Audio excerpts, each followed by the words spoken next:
Salt Lake City. I don't know much about the place, but after this story, I must say, you guys are gullible, bro. Damn! I'm sure not everyone is like that, but back in the 80s, it was really easy to fool you into believing some random guy had magical abilities to find highly valuable historical manuscripts, one after another. And because I guess someone decided to look more into this guy's findings, 2 people had to disappear. Now, I first saw the story on Who the Bleep Did I Marry, but later I found out there was an episode of Forensic Files on this guy as well. If you are going to watch the Forensic Files episode, bear in mind that they show everything, and I mean everything. You will be watching real-life corpses front and center. Be warned. Dorie was born in a Mormon family and aspired to find someone who could share the same religious views as her. When she went to college, she met Mark Hoffman, a fellow Mormon. He was also quite a smart guy. He was studying pre-med school and had a brilliant mind, according to Dorie, of course. She was fascinated by Mark, so this casual fling turned quickly into marriage. I just was standing in the gazebo and he came up and he just gave me this big hug. And I remember just thinking, wow, I'm gonna have a good life. They do look adorable together, but things aren't always as they seem. Once they settled into their home, Mark had a change of heart. Career-wise, he didn't want to pursue medicine anymore, but instead he was planning on becoming a collector. But not just any collector. He wanted the good stuff. Old documents, historical manuscripts, ancient books, that type of stuff. He said, hey, I want you to look at this book. And it wasn't but a few minutes. And I said, hey, there's something in this book. Gummed within the pages was what appeared to be a very old document, signed by none other than Joseph Smith.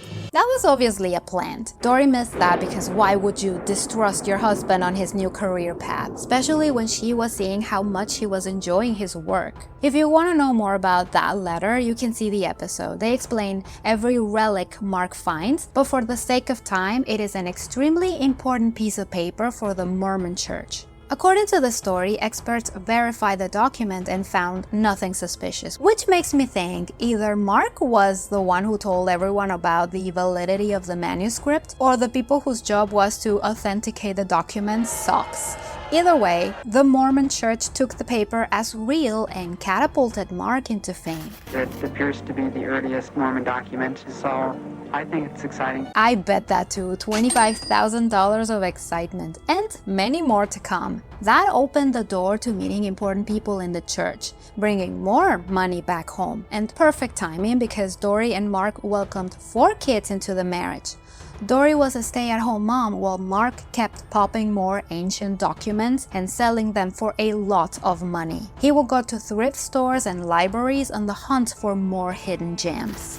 He uncovered documents penned by Abraham Lincoln, Daniel Boone, Betsy Ross, and even a lost poem by Emily Dickinson. So this wasn't just church documents, but overall historian relics. People kept buying this guy these alleged precious pieces of paper without proper authentication. I guess it was because Mark already cemented his reputation with the first Mormon document, but wow, these people were reckless with money. Imagine all of a sudden this random guy starts popping extraordinary missing pieces of history on a trip to Goodwill and nobody questions the validity of the item?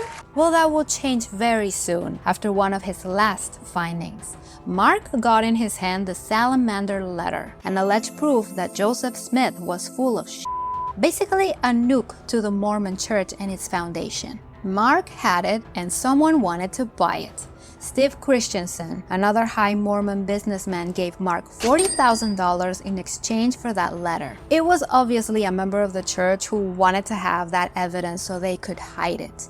Weirdly enough, after the purchase, Mark started to get more recluse in his office down the basement. He would tell me, I need to go do some reading or I need to be in the basement for a while and I don't want to be disturbed. And I would do it, of course. A good wife, would always take care of that, right? He was bringing a lot of money home, so there was no way Dorie was suspicious of anything. Mark was providing for the family and the community had him in high praises.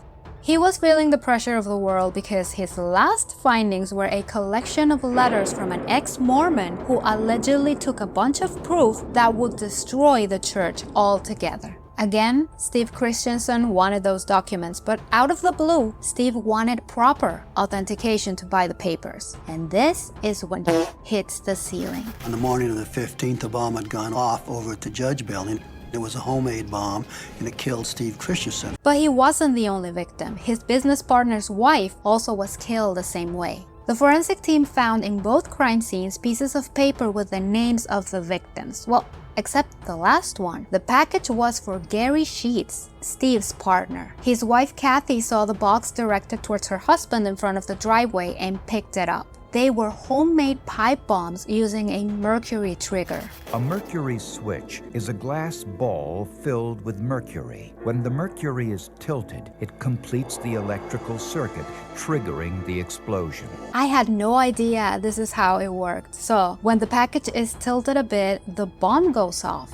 People thought there was a crazy person exploding people for no reason, so everyone was paranoid, including Mark. Mark called me and he was concerned about the bombs and concerned about who might be targeted. Then he asked me to leave the house, and so I fled. And he was right on the money because a couple of hours later, she received a call from her parents. The police called them with horrible news. Mark was the third victim of the serial bomber. He was in critical condition. Hoffman said someone placed a package on the seat of his car, and when he opened the car door, the package fell onto the floor and exploded. Yeah, but that was inconsistent with his wounds. A pipe bomb explodes on each side. One side went through the car and the other one exploded on his knee. His story made no sense. Not only that, but a teenager in the Sheets neighborhood saw in the middle of the night a tan-color van in front of the Sheets driveway and someone delivering the package. Guess who had a similar car? Oh, hi, Mark. And because his story was iffy, the police started to investigate him and found at his house a jacket, like those college jackets, very specific colors. Do you know who saw a similar jacket like that one?